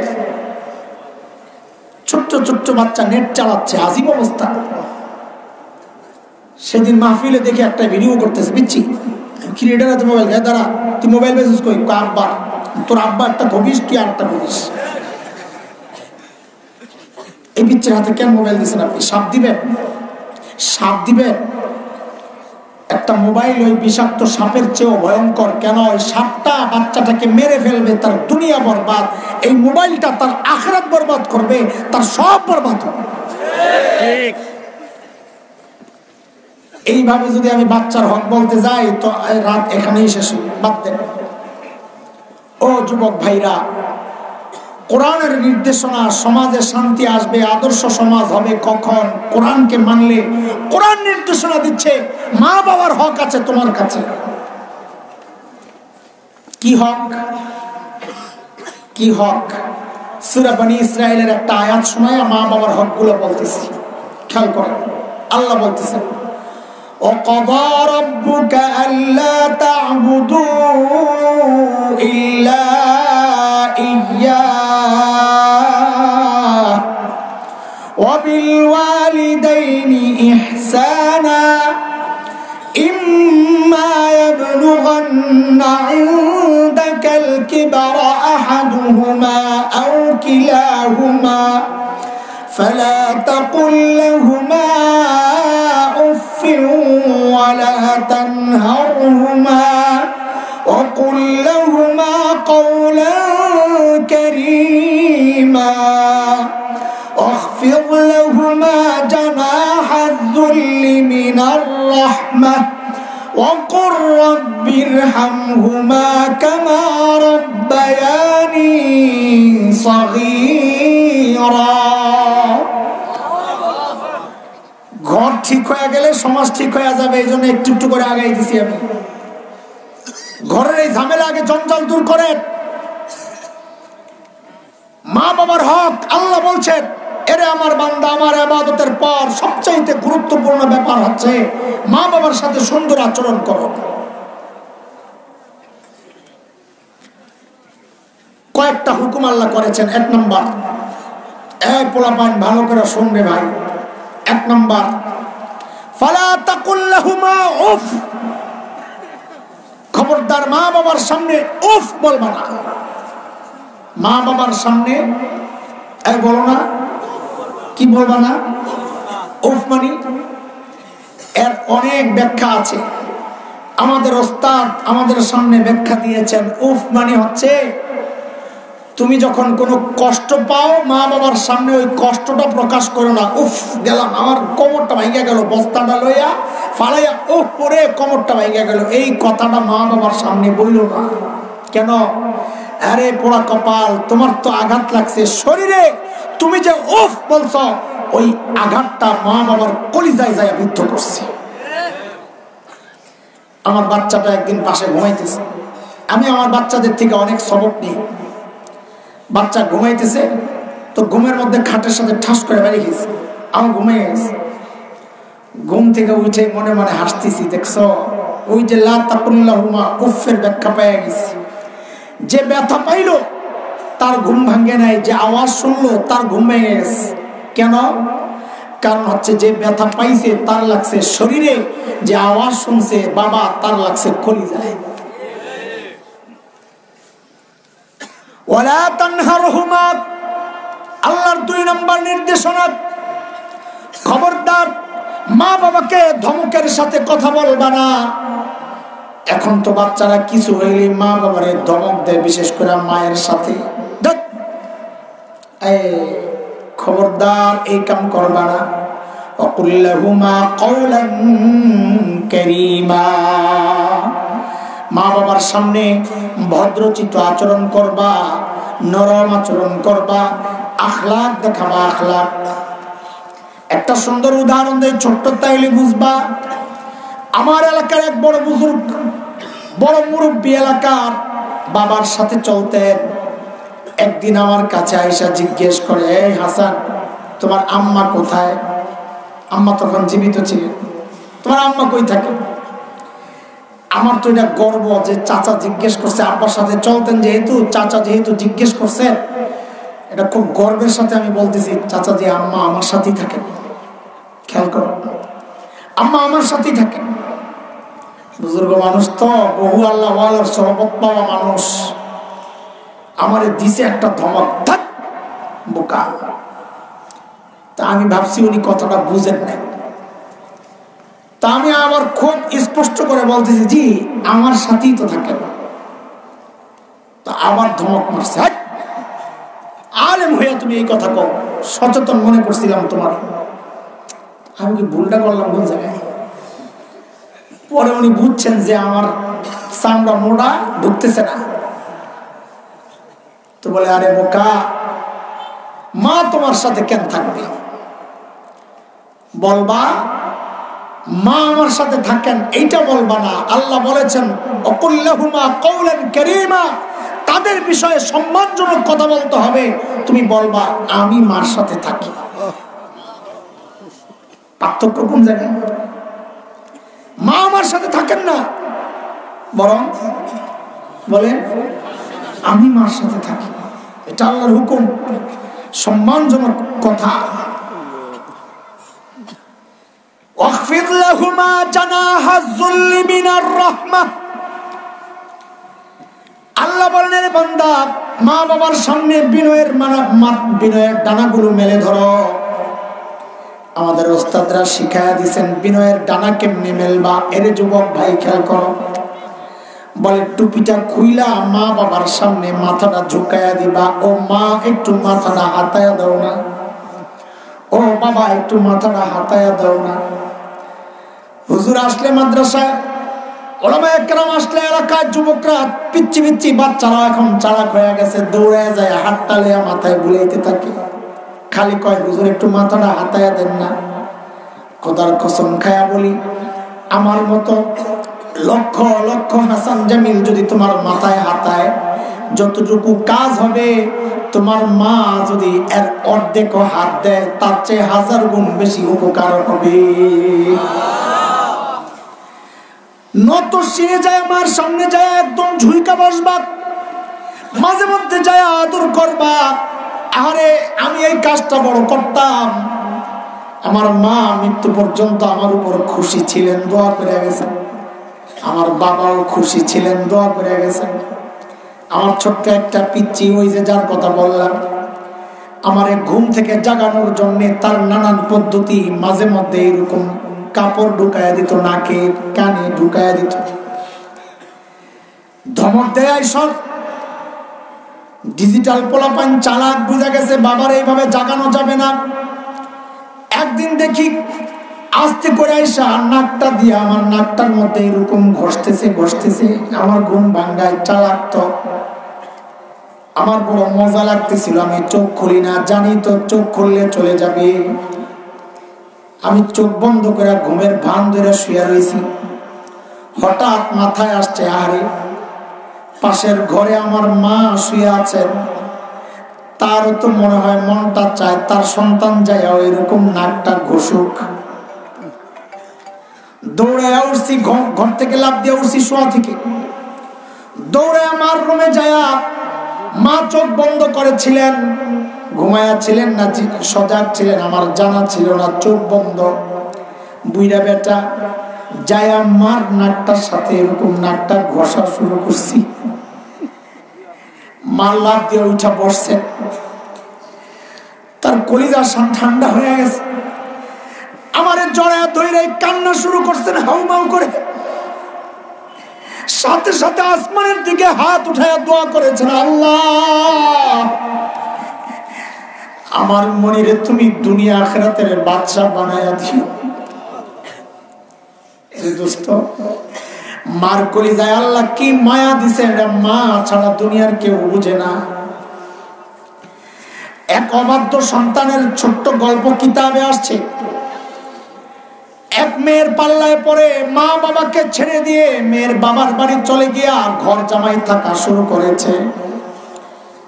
এক সময় তার পৌরসত্ব নষ্ট হয়ে যায়, মেয়ে তাকে ছেড়ে দেয়। 2 যুগ পার হয়ে গেছে। এদিক দিয়া মা সন্তানের শোকে কাঁদে কাঁদে, কাঁদতে কাঁদতে চোখ অন্ধ হয়ে গেছে। বাবাও শোকে শোকে ইন্তেকাল করেছে। ঘরের ভিটাটা বিক্রি করে মা দূরে চলে গেছে। বহুদিন পরে সন্তানে এলাকায় এসে দেখে কেউ নাই। এক কৃষক পাশে কাজ করে যায় জিজ্ঞেস করেছে, এখানে একটা বুড়ি থাকতো, বুড়া থাকতো, তারা কোথায়? কৃষক বলে, আরে বুড়া তো সন্তানের শোকে শোকে মারা গেছে, বুড়িটাও সন্তানের শোকে শোকে অন্ধ হয়ে গেছে। স্বামীর চিকিৎসা করাইতে যায় বাড়িটা বিক্রি করে চলে গেছে এলাকা ছাইরা। বলে কই গেছে? বলে বহু দূরে যায় এক জায়গায় ভিক্ষা করে করে খায়। সন্তান খবর নিতে নিতে বুঝছে আমি ভুল করছি, ফেরত আসছে মার কাছে। খবর নিতে নিতে নিতে নিতে মার যেই জায়গায় থাকে ওখানে যায় দেখে ছোট্ট একটা ঝুপড়ি রাস্তার পাশে। সন্তান ওই ঝুপড়ির কাছে দাঁড়ায়া দেখে তার কলিজার টুকরা মা কাঁদতেছে আর দোয়া করতেছে আল্লাহর কাছে। সন্তান বাহির থেকে শুনতেছে মা দোয়া করতেছে, ও আল্লাহ আমি আমার স্বামী হারাইছি, আল্লাহ সম্পদ হারাইছি, আমি আমার সন্তানকে হারাইছি, চোখ দুইটা হারাইছি, আমার কোনো কষ্ট থাকবে না আল্লাহ, তুমি আমার কলিজার টুকরা সন্তানটারে আমার বুকে ফিরাইয়া দাও। এত কষ্ট পাওয়ার পরেও মা সন্তান ভুলে না রে পাগল। চিৎকার করে সন্তান যায় আমার জড়ায় ধরছে, মা আমি তোমার কলিজায় মা ফেরত আসছি। এর ভাই এই জন্য মাসআলা, বাবা মায়ের আগে যদি সন্তান ইন্তেকাল করে, বাবা তো সন্তানের লাশের পেছনে পেছনে যাইতে পারে, বাবা তো সন্তানকে দাফন করতে পারে, কোনো সমস্যা নাই। কিন্তু কোন মায়ের জন্য সন্তানের লাশের পেছনে পেছনে যাওয়া জায়েজ নাই, কবরে নেওয়া জায়েজ নাই। কেন? কারণ সবাই জানে বাবার কলিজায় মায়া আছে, বাবাও কাঁদবে কাঁদবে চিৎকার করবে, কিন্তু কবর থেকে উপরে ওঠার ক্ষমতাও বাবার আছে। মার কলিজায় আল্লাহ এত মায়া দিচ্ছেন, এত মায়া দিচ্ছেন। কোন মা যদি কোন সন্তানের কবরে নামে সন্তানকে দাফন করে মার কবরের উপরে উঠতে পারবে না, লাশ হইয়া নিজেও সন্তানের সাথে শুয়ে পড়বে। এই মা বাবার কষ্ট দিস না, আল্লাহর রাস্তে হাতে ধইরা বলি, আরে পাগল খবর নিয়ে দেখ, তোর মা একটা দামি জুতা পরেন নাই, তোর বাবা একটা দামি কাপড় পরেন নাই, কেন টাকা কবরে নিয়ে যাবেন না? আমার আর তোর সুখের জন্য রে পাগল। ঘরে একটা ভালো খাবার তৈরি হইলে আমাদের মুখে না দিয়া কোনোদিন খান না, এটা মা বাবা। এখন তো উল্টা বিচার আসে। এই যে গত 2 বছর আগেও বিচার আসছে, একটা ভয়ঙ্কর বিচার। বলে হুজুর সন্তানকে বিয়ে করাইছি, বাচ্চা কাচ্চা হয়ে গেছে, সন্তান কামাই রোজগার করে ভালো ভালো মজা মজা খাবার টাবার আনে, ফল ফলা দিয়ে আনে, আইনা নিজের খাটের নিচে লুকায় রাখা, আমি যেন না দেখি। মাঝে মধ্যে দরজার ফাঁক দিয়ে দেখি, পর্দার আড়াল থেকে দেখি সন্তানের কোলে উঠায়া দেয়, নাতিপুতির মুখে উঠায়া দেয়, খাবারটা বউয়ের মুখে উঠায়া দেয়, দে আফসোস নাই, আফসোস নাই। কিন্তু তখন কলিজাটা ছিঁড়ে যায়, পড়ে যায়, আহারে এটা আমার ওই সন্তান ঘরে ভালো খাবার তৈরি হইলে যার মুখে না দিয়ে আমি কোনোদিন খাই না। খোদার কসম খায়া বলি, খোদার কসম খায়া বলি, তাহাজ্জুদ গুজার হইতে পারো, মা বাবা যদি অসন্তুষ্ট হয় জাহান্নামে যাবা। ইবাদত কম, তোমার ঈমান যদি ঠিক থাকে, মা বাবা যদি খুশি থাকে, আল্লাহর নবী বলেছেন তুই জান্নাতি। মা জান্নাতুকা ওয়া নারুকা, মা বাবাই তোমার জান্নাত, মা বাবাই তোমার জাহান্নাম। এরে ভাই, থাকতে থাকতে কদর করো, আমার মতো হারায় গেলে আফসোস করবা, কানবা, কিন্তু কোনো লাভ হবে না। আমার মা যখন ইন্তেকাল করেন সবাই কাঁদতেছে, আমিও কান্দি। সবাই মনে করছে আমি কেন কান্দি, আমি তো একটু শক্ত থাকার কথা। বোনরা বলে ভাই তুই কাঁদলে আমরা মরে যাবো। আমি বলি আমি কান্দি ওই জন্য না, মা চলে গেছেন, আল্লাহর হুকুম চলেই তো যাবেন। আমি কাঁদতেছি ওই জন্য, হারে আমি এখন কোন বিপদে পড়লে কার কাছে দৌড়াই আইসা বলবো রে মা, আল্লাহর কাছ থেকে একটু ডাইরেক্ট মঞ্জুর করে একটু আনায়া দাও না। ঘরে মাহফিল করে যখন ঘরে ফিরতাম, যা দেখতাম বিবি ঘুমায়, সন্তান ঘুমায়, একজন মানুষ শুধু জীবিত সজাগ বসা রয়েছে তার রুমের মধ্যে, জায়নামাজ বিছায়া বয়া বয়া কান্দে, দোয়া করে, জিকির আজকার করে। মাঝে মধ্যে যায় জড়ায় ধরে বলতাম, ও মা তুমি ঘুমাও না? তো বলতেন, বাবারে যতক্ষণ বাহিরে থাকো ঘুম তো আসে না আমার। এরে ভাই, এর নাম মা, এই নাম বাবা, এর নাম বাবা। হাতে পায়ে ধরে বলি, আল্লাহ বলেছেন উবুদুল্লাহ ওয়ালা তুশরিকু বিহি শাইআ ওয়া বিল ওয়ালিদাইনি ইহসানা। মা বাবার সাথে সুন্দর আচরণ করো, সমাজ ঠিক হয়ে যাবে। বাবা মাও সন্তানের হক আদায় করবে, সন্তানও মা বাবার হক আদায় করবে। এরপর আল্লাহ বলতেছেন, এরপর তুই দোয়া কর, দোয়া রব্বির হামহুমা কামা রব্বায়ানি সগীরা। করোনা করো, রব্বির হামহুমা কামা রব্বায়ানি সগীরা, রব্বির হামহুমা কামা রব্বায়ানি সগীরা। বুঝার ব্যাপার যে এত হক আদায়ের পর আবার দোয়া করবো কেন?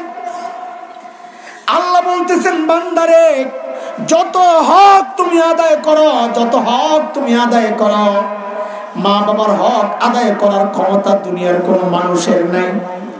তাইলে আমি করব কি? বলে তোর সর্বোচ্চটা তুই কইরা বাকিটা আল্লাহর কাছে ছাইড়া দে, দায়িত্ব দিয়া দে আল্লাহর কাছে। ও আল্লাহ, আমার চেষ্টা আমি করেছি, যতটুকু সম্ভব করেছি মালিক, আমি জানি তারপরেও মা বাবার হক আদায় হবে না, তারপরেও মা বাবার হক আদায় হবে না। ও আল্লাহ, এই জন্যে বাকি কাজ তোমার কাছে ছেড়ে দিলাম। রব্বির হামহুমা কামা রব্বায়ানি সগীরা। মা বাবা আমারে যেভাবে মায়া করে, আদর করে, লালন পালন করেছেন, আল্লাহ তুমি আমার মা বাবারে ওইভাবে আদর করে বাঁচায়া রাখো, লালন পালন করো। আমরা মনে করি এটা শুধু মারা গেলে দোয়া করতে হয় না, রহমত জীবিত থাকলেও তো লাগে। এই জন্য যারা জীবিত আছে তাদের জন্য দোয়া করব, যারা মরে গেছে তাদের জন্য দোয়া করব। আরে ভাই, আমার মতো পোড়া কপাল যারা, যার মা বাবা চলে গেছে, মা বাবা চলে গেছেন, প্রত্যেক নামাজের পর হাত উঠায়া মালিকের কাছে এক ফোঁটা চোখের পানি ফেলে ফেলে দোয়া করো, রব্বির হামহুমা কামা রব্বায়ানি সগীরা। আর যাদের মা বাবা বেঁচে আছেন রে ভাই, আল্লাহর রাস্তে হাতে পায়ে ধরে তুই পীরের কাছে যা সাদিয়া লইয়া, শ্বশুরের কাছে যা সাদিয়া লইয়া। আরে মৌসুমি ফল যখন আসে, এখন তো মৌসুম নাই, সারা বছর ফল পাওয়া যায়, যতটুকু সামর্থ্য একটু ফল কিনা যায় আমার কাছে লইয়া যা। এ মা তুমি একটু খাও না, আমি তাকায়া তাকায়া দেখি। বাবার কাছে নিয়ে যা, আরে বাবা একটু খাও না, আমি তাকায়া তাকায়া দেখি। শুয়ে পড়লে মাঝে মধ্যে একটু তেল নিয়ে মা বাবার পায়ের মধ্যে মালিশ করে দিবা। আরে মা বাবার কলিজা ঠান্ডা, মালিকের রহমতের দরজা তোর জন্য খুলে যাবে।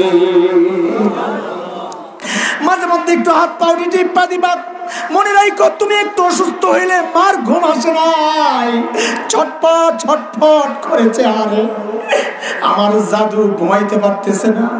আজকে ওই মা বাবা অসুস্থতি থাকে, তুমি কেমনে ঘুমাও রে ভাই? মা বাবার যায় খেদমত করবা, পাও টিপা দিবা, মাঝে মধ্যে জড়ায় ধরে আদর করবা। এটা তার বোধটা চায়। সন্তান হাজার বড় হোক, মা বাবার কাছে পিচ্ছি থাকে, বাচ্চাই থাকে। বাচ্চা হয়ে যাবা যায়া, আমি এই কাজ করতাম, বাচ্চা হয়ে যেতাম, যাইয়া মার সাথে যাইয়া ঘষাঘষি করতাম, তো মা জড়াইয়া ধরে দোয়া করতেন আল্লাহর কাছে। এরে ভাই, এই যে আল্লাহ এই ময়দানে কাজ করাইতেছে, দুনিয়ার কত ময়দানে আল্লাহ কাজ করাইতেছে, খোদার কসম খায়া বলি, একটাও আমার যোগ্যতার কারণে না। আমার বাবা হাত তুইলা তুইলা কান্দা কান্দা আল্লাহর কাছে আমার জন্য দোয়া করছেন, আমার মা কান্দা কান্দা দোয়া করছেন, ওস্তাদরা দোয়া করছেন। ওই দোয়ার ভেলায় ভাইসা ভাইসা আমি আজকে চলতেছি। হাতে পায়ে ধরি আল্লাহর রাস্তে। সুন্দর সমাজ যদি চাও, আদর্শ সমাজ যদি চাও, ও বাবা মা, তুমিও সন্তানের হক আদায় করো। ও সন্তানেরা, আমার ভাইয়েরা, আমার বোনরা, তোমরা বাবা মার হক আদায় করো। ইনশাআল্লাহ আদর্শ সমাজ তো তৈরি হয়ে যাবে ইনশাআল্লাহ। কথা কার? কোরআন আমাকে নির্দেশ দিচ্ছে আদর্শ সমাজ গঠনের প্রক্রিয়া। উবুদুল্লাহ ওয়া লা তুশরিকু বিহি শাইআ ওয়া বিল ওয়ালিদাইনি ইহসানা ওয়া বিযিল কুরবা। নিকটাত্মীয়র হক আদায় করো। নিকটাত্মীয় কারা? সবচেয়ে বড় নিকটাত্মীয় বিবি। বিবি কে? আরে কথা বল না। মা বাপ ছাড়া সবচেয়ে নিকটাত্মীয় কে? সন্তান ছাড়া সবচেয়ে নিকটাত্মীয় কে? আরে জোরে কও। বিবির হক আদায় করেননি আপনারা? হ্যাঁ, কথা কয় না। আরে হক আদায় করেন। তাকায় রয়েছে হুজুর আসছে না, কোন দিকে তাকায় রয়েছে? আসবে আসবে ইনশাআল্লাহ, যেহেতু কইছে আসবে, 2টা বাজলেও আসবে ইনশাআল্লাহ। নিকটাত্মীয়র হক আদায় করার কথা আল্লাহ কোরআনে বলছেন। আদর্শ সমাজ গঠন কেমনে হবে? ঘরে ঘরে লড়াই। কেন লড়াই? বউ কথা শুনে না। তুমি কথা শুনুনি? তুমি বউর হক আদায় করছো? বলে করি তো, কামাই করে করে না খাওয়াই, পোড়া কপাল। বউয়ের হক সর্বপ্রথম নষ্ট করছো বাসর রাতে। কোথায়? এর কথা কয় না। বাসর রাতে হেডম দেখাইতে যায় 5 লাখ টাকা মোহর ঠিক করছো, দেওয়ার ক্ষমতা নাই 1 লাখ, বড় লোকই দাও। আর বাসর রাতে যাইয়া কয়, যদি মোহর না ছাড়ো আমি তোমার ধরুমো না, তাকামো না।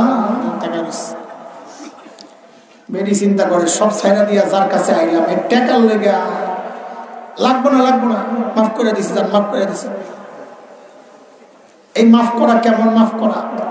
আমার বাড়ির কাছে একটা জায়গা আছে, ইটা খোলা বলে, ওই নরসুন্দি একটা ইটা খোলা আছে, ওইটা না, একটা ইটের খোলা আছে, ওই জন্য ইট খোলা না। ওই জায়গায় খুব ডাকাতি হয়। আমি ওয়াজ করতে যাই না ওদিকে, আমার নিজের এলাকা যাই না। ডাকাত ধরে, ডাকাত ধরিয়া আমার খেদমত লাগে না, কিন্তু তাও খেদমত করতে চায়। আমরা এক বড় বক্তারে এমন খেদমত করছে, বেটার শরীর টরীর পুরো ব্যথা করে লাগছে মিলে। তো এই জন্য আমি ওদিকে যাই না। তো এই আগেরকার দিনের গল্প শুনছি, এক গরু ব্যাপারী, আমাদের এলিটগঞ্জ একটা বাজার আছে, এই জায়গায় অনেক গরু হয়, বাজার, গরুর বাজার। তার গরু ব্যাপারী গরু টরু বিক্রি কইরা করছো, মানে খোসাই লইয়া বাড়ি যাইতেছে, রাত হয়ে গেছে। তো ডাকাইতে ধরছে, ওই জায়গায় ডাকাইতে ধরছে। তো প্রথমে তো গরু ব্যাপারী কয়, ভাই আজকে এমনি ঠকছি, গরু কমে ব্যস্ত হয়েছে।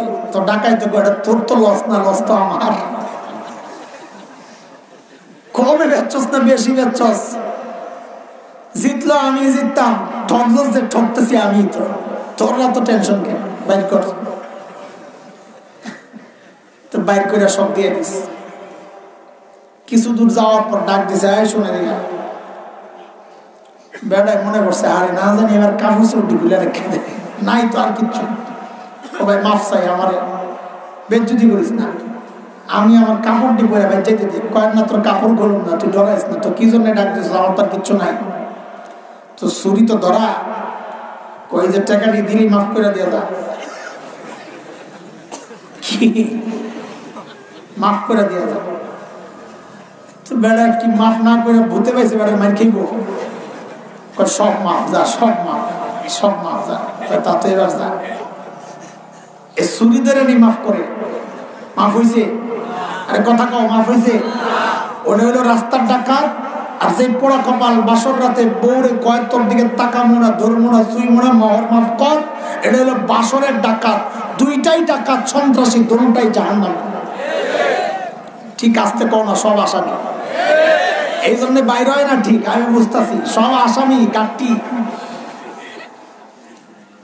এগুলার কোনো খবর নাই। নাস্তিক পাড়ায় মেয়ের মোহর আদায়ের কোনো চিন্তা নাই। আলোচনা কোন জায়গায়? ইসলাম সমতা দেয় নাই, নারী পুরুষের বন্টন, বাবার সম্পদ বন্টনের ক্ষেত্রে ইসলাম সমতা দেয় নাই। মেয়েরে অর্ধেক, ছেলেরে ডবল, এটা মেয়েদের উপর ইসলাম জুলুম করেছে। নাউজুবিল্লাহ বাড়ি যায় করো, কলেজের থেকে নাউজুবিল্লাহ বাইর হওয়া দরকার। যে নাস্তিকরা এরকম কথা বলে, নাস্তিক তো না, এরা মুরতাদ। কোরআনের একটা ছোট্ট বিধানও যদি কেউ অস্বীকার করে, তার ঈমান থাকবে না।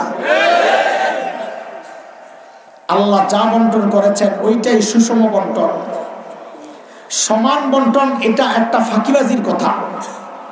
বাংলাদেশের সব চাকরিজীবীর বেতন কি এক? বিমানের ভাড়া, রিক্সার ভাড়া কি এক? সমান বন্টন, এটা একটা ফাঁকির কথা, সমান নয়। ইসলাম সমান বন্টন করে নাই, ইসলাম ন্যায্য বন্টন করেছে।